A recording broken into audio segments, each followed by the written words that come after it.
E aí, como é que vocês estão? Então, as aulas de física, elas estão um pouquinho complicadas da gente entender, porque a professora ela tá explicando de uma maneira um pouco erudita, porque não dá pra entender o que ela fala. Então eu vou tentar dar uma resumida no que ela passou até agora. Isso aqui é um modelo como se fosse um corpo eletrizado. Um corpo eletrizado ele vai ter dentro do núcleo dele os nêutrons e os prótons. O que fica sempre ao redor dele é os elétrons. E o que acontece? O elétron, ele vai ser sempre negativo. O próton, ele vai sempre ser positivo. O nêutron, ele é igual a zero. Ele não faz diferença, como se ele estivesse lá para fechar buraco. Aí, o que acontecia? A professora vem e passou isso aqui, ó. Q igual N vezes E. O que é isso? Não sei. Então, o E, ele é uma constante. Ele é Coulomb. O Coulomb, ele sempre vai ser 1,6 vezes 10 a menos 19. Ou seja, ele é muito pequeno.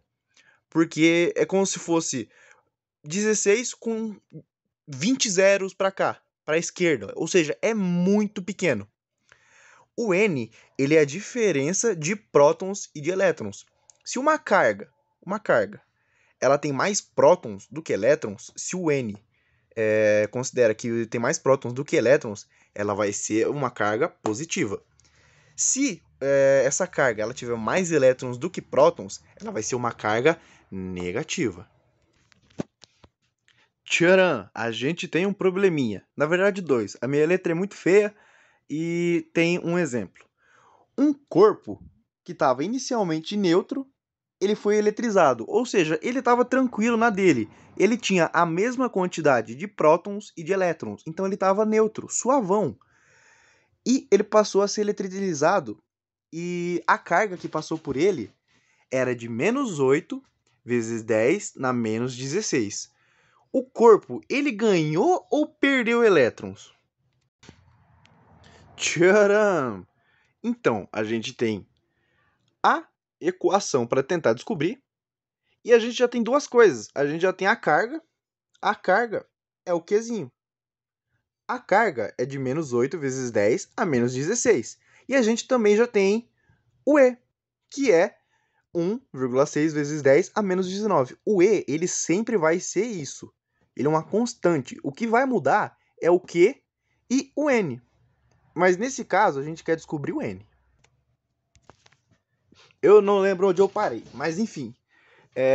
A gente já tem menos 8 vezes 10 a menos 16 porque ele é a carga.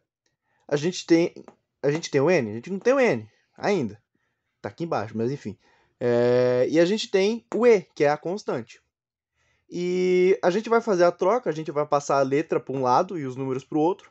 Ou seja, vai ficar menos 8 vezes 10 a menos 16 dividido por 1,6 vezes 10 a menos 19. Isso aqui é a mesma coisa de colocar N igual Q dividido por E. E como Q é uma carga negativa, o resultado vai ser negativo também. Então, 8 dividido por menos 8 dividido por 1,6 vai dar menos 5. E o que acontece? A professora falou que esse aqui ele fica positivo. Por que ele fica positivo? Porque ele sobe. Ele troca de lugar. E quando ele troca de lugar, esse menos 19 ele fica mais 19. Ou seja, menos 16 mais 19 sobrou 3 ainda. Ô louco, cara, como é difícil. Quando a professora me explica. Ou seja, o N, que é a quantidade de prótons ou elétrons, vai ser igual menos 5 vezes 10 na terceira. Ficou positivo aqui. E o que acontece? O corpo, ele ganhou ou perdeu elétrons? Ele ganhou elétrons. Por quê? Porque o elétron, ele é negativo. Ou seja, quando é negativo, ele vai ser elétrons. Ou seja, ele ganhou 5 elétrons. Olha aí, ó. Eu acho que dá pra ter uma base com esse vídeo, não sei. Ficou um pouquinho longo, desculpa.